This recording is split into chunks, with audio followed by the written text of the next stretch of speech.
Good morning.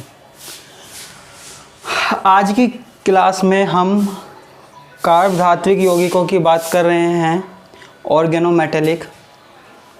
इसके बारे में जनरल सा इंट्रोडक्शन बताता हूँ। ऐसे यौगिक जिनमें कार्बन और धातु हो, सिंपल लैंग्वेज में, सरल भाषा में, ऐसे यौगिक जिनमें कार्बन और धातु हो, जुड़े हुए हों। लेकिन क्या सिर्फ कार्बन और धातु जुड़े हुए होते हैं उनको ही कार्ब धात्विक यौगिक बोलते हैं? उनके अलावा और किसी को कार्ब धात्विक यौगिक नहीं बोलते हैं? ठीक है, देखो यहाँ पे समझने वाली बात क्या है, यहाँ देखते हैं। देखो वैसे तो नाम से पता लग रहा है कार्बन और धातु, कार्बन और धातु आपस में जुड़े हुए हो। लेकिन पहली बात, कार्बन और धातु आपस में जब भी जुड़े हुए हो, सीधे जुड़े हुए हो, कार्बन से मेटल जो है वो सीधे जुड़े हुए हो, तब हमारे पास यौगिक जो होगा कार्ब धात्विक यौगिक होगा। ठीक है, लेकिन एक बात और याद रखनी है हमें, क्या?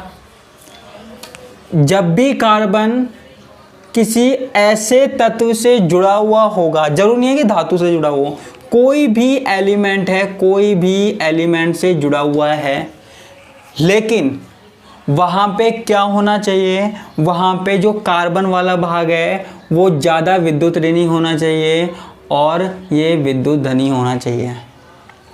ठीक है, कार्ब धात्विक यौगिकों की अगर हमें डेफिनेशन देनी है, परिभाषा देनी है, तो हम क्या बोल सकते हैं कि कोई ऐसा यौगिक है जिसमें कार्बन अपने से कम विद्युत ऋणी परमाणु से जुड़ा हुआ है, तो ऐसा यौगिक क्या कहलाता है?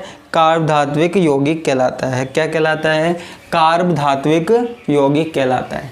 जैसे हमारे पास क्या है, RMgX, alkyl magnesium halide.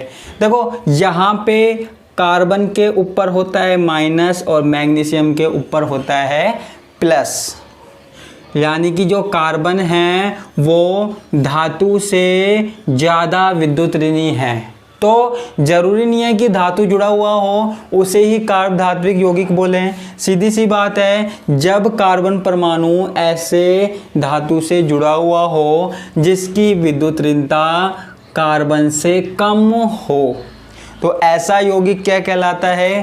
Carb धात्विक यौगिक कहलाता है। ठीक है, अब कार्ब धात्विक यौगिकों के बारे में हम बात कर रहे हैं तो इसका नामकरण भी देख लेते हैं। नोमेनक्लेचर, कैसे नोमेनक्लेचर करते हैं वो देखते हैं हम। देखो नामकरण में सबसे पहला जो पॉइंट आता है, जैसे हमारे पास कोई कार्ब धात्विक यौगिक है CH3Li, एल्किल ग्रुप से क्या जुड़ा हुआ है? लिथियम जुड़ा हुआ है।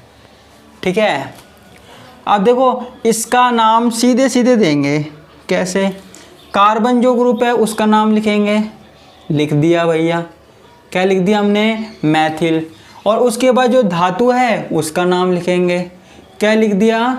लिथियम। तो इसका पूरा नाम क्या हो गया? मैथिल लिथियम।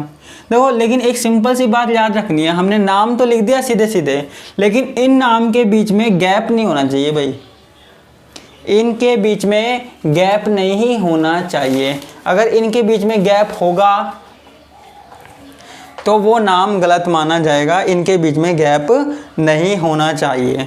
ऐसे ही हमारे पास है C6H5 लिथियम, इसको हम क्या लिख सकते हैं? फेनिल और लिथियम। फिर वही बात याद रखनी है, इनको मिलाना है। यानी कि जब भी हम कार्ब धात्विक यौगिकों का नाम लिखेंगे तो हमको मिलाकर लिखना है, अलग अलग नहीं लिखना है, पहली बात। दूसरी बात, अगर हमारे पास दो एक जैसे ग्रुप जुड़े हुए हों, किसी धातु से दो एक जैसे ग्रुप जुड़े हुए हों, जैसे जिंक है, इससे दो एक जैसे ग्रुप जुड़े हुए हैं, तो इनको हम क्या लगा देते हैं? इनके आगे डाई, ट्राई, टेट्रा, जितने भी जुड़े हुए हैं ना वो लगा देते हैं। तो यहाँ पे दो जुड़े हुए हैं तो इसमें हमने क्या लगा दिया? डाई, एथिल और जिंक। डाई, एथिल और जिंक, वही चीज़ याद रखनी है, नाम मिलाकर लिखना है। इस तरीके से, इसी तरीके से हमारे पास ये है, इसका नाम क्या होगा, ट्राई एथिल एल्यूमिनियम। क्या होगा, ट्राई एथिल एल्यूमिनियम। अब लेकिन अगर अलग बात आ जाती है हमारे पास, जैसे हमारे पास मैग्नीशियम है, इससे हमारे पास जुड़ा हुआ है C6H5 जुड़ा हुआ है और C2H5 जुड़ा हुआ है। अलग अलग ग्रुप जुड़े हुए हैं, भिन्न भिन्न एल्किल समूह जुड़े हुए हैं। तो अब हम क्या करेंगे, अब हम ABCD से देखेंगे, हम अंग्रेजी वर्णमाला का क्रम देखेंगे। तो अंग्रेजी वर्णमाला के क्रम में इसे बोलते हैं, क्या बोलते हैं, फेनिल, इसे बोलते हैं एथिल। ये आता है P से, ये आता है E से। तो पहले कौन सा लिखना चाहिए, ये वाला। तो हम इसको क्या लिखते हैं भैया, एथिल, फेनिल और मैग्नीशियम, एथिल फेनिल मैग्नीशियम। तो इसको देखो मिला के लिखते हैं, लेकिन मैंने नीचे लिख दिया, जगह नहीं थी। तो इस प्रकार लिख सकते हैं ABCD से। जो हमारे पास पहले आएगा अल्फ़ाबेट से, उसको हम पहले लिखेंगे, जो बाद में आएगा उसको हम बाद में लिखेंगे। ठीक है। फोर्थ बात क्या आ गई, फोर्थ बात ये आ गई, यदि हमारे पास कोई ऐसा ग्रुप जुड़ा हुआ है, कैसा, मैं बना के बता देता हूँ। यदि हमारे पास कोई ऐसा ग्रुप जुड़ा हुआ है, यहाँ पे ध्यान से देखना, ये दो बेंजीन रिंग है, इनके बीच में मैग्नीशियम है, यहाँ तक कोई दिक्कत है नहीं है। लेकिन उसके बाद भी यहाँ पे इस तरीके से क्लोरीन जुड़े हुए हैं, यहाँ क्लोरीन, यहाँ क्लोरीन, यहाँ क्लोरीन।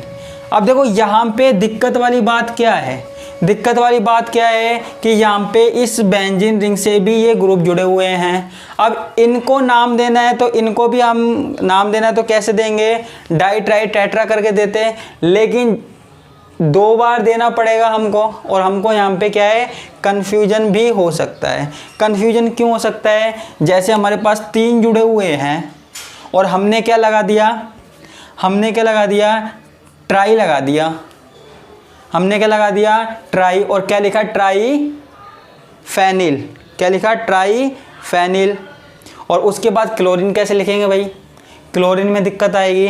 तो इसके लिए हमने एक तरीका निकाला हुआ है, आपको पता है कि अगर अलग अलग प्रतिस्थापी जुड़े हुए हैं तो उसके लिए हमने सिंपल सा अलग तरीका निकाल दिया है। क्या निकाल दिया है, जैसे ये बेंजीन रिंग है मेन वाली, अगर 2 ऐसे कोई ग्रुप आते हैं, जैसे 2 फेनिल ग्रुप आते हैं, तो इसके लिए हम लगाते हैं बिस। 3 आते हैं तो उसके लिए लगाते हैं ट्रिस, 4 आते हैं तो टेट्रा किस, ऐसे 5 आते हैं तो पेंटा किस। इस तरीके से हम आगे लगा सकते हैं, आगे की तरफ हम इसको लगा सकते हैं। अब देखो इसका नाम है, नाम कैसे देना है, नाम देखते हैं। नाम देने के लिए हम क्या लिखते हैं, पहले तो बिस। बिस किसके लिए लगा रहे हैं, ये 2 फेनिल समूह के लिए। ओके, उसके बाद हमारे पास देखो यहाँ पे ये जो फेनिल है, ये फेनिल है, कितने हैं, 2, तो हमने क्या लगा दिया, 20। उसके बाद इस पे 3 क्लोरीन जुड़े हुए हैं। 3 क्लोरीन कैसे, 2 4 6, 1 नंबर यहाँ से दे रहे हैं, 1 2 3 4 5 6, यानी कि 2 नंबर पे, 4 नंबर पे और 6 नंबर पे। यहाँ पे भी 2 3 4 5 6, 6 नंबर पे। तो 2 4 6 नंबर पे जुड़े हुए हैं। उसके बाद कितने जुड़े हुए हैं, ट्राई, तो इसको हमने बोल दिया ट्राई। क्या चीज़ है, ट्राई क्लोरो। किससे जुड़े हुए हैं, फेनिल से।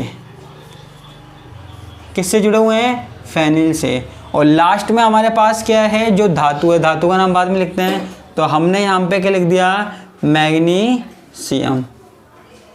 मैग्नीशियम ये जुड़ेगा इसके साथ, एक साथ लिखा जाएगा। तो ये हमारे पास कुछ पॉइंट हो गए। अब देखो अगर हमारे पास ऐसा कुछ हो, अगर हमारे पास ऐसा कुछ हो जहाँ पे हमारे पास कार्बन वाले ग्रुप के साथ, कार्बनिक ग्रुप के साथ साथ कोई अकार्बनिक ग्रुप भी जुड़ा हुआ हो, कोई अकार्बनिक जुड़ा हुआ हो, तो ऐसे यौगिक को हम क्या कहते हैं? मिश्र कार्बधात्विक यौगिक कहते हैं। मिश्र कार्बधात्विक यौगिक कहते हैं। जैसे हमारे पास क्या है, 4 पॉइंट हो गए थे ना, 5वां पॉइंट, जैसे हमारे पास एल्किल मैग्नीशियम हैलाइड है। यहाँ पे ये मैग्नीशियम क्या हो गया? धातु हो गया। ये एल्किल क्या हो गया? कार्बनिक समूह हो गया। और ये क्या हो गया? अकार्बनिक हो गया। ये क्या हो गया? अकार्बनिक समूह हो गया। कुछ भी हो सकता है, chlorine, chloride, bromide, iodide, fluoride, कुछ भी हो सकता है। तो इसके नाम के लिए वही विधि है। पहले तो हम क्या लिखेंगे इसको? Alkyl, alkyl. इसके बाद क्या लिखेंगे? मैग्नीशियम, मैग्नीशियम, और इनको दोनों को जोड़ देंगे। और लास्ट में अकार्बनिक समूह जो है भी है हैलाइड। देखो यहाँ पे ध्यान देने वाली बात यह है कि हैलाइड को इस वाले नाम में नहीं जोड़ना है, हैलाइड को अलग लिखना है और अंत में लिखना है, अलग लिखना है और अंत में लिखना है। ठीक है, 5वीं बात।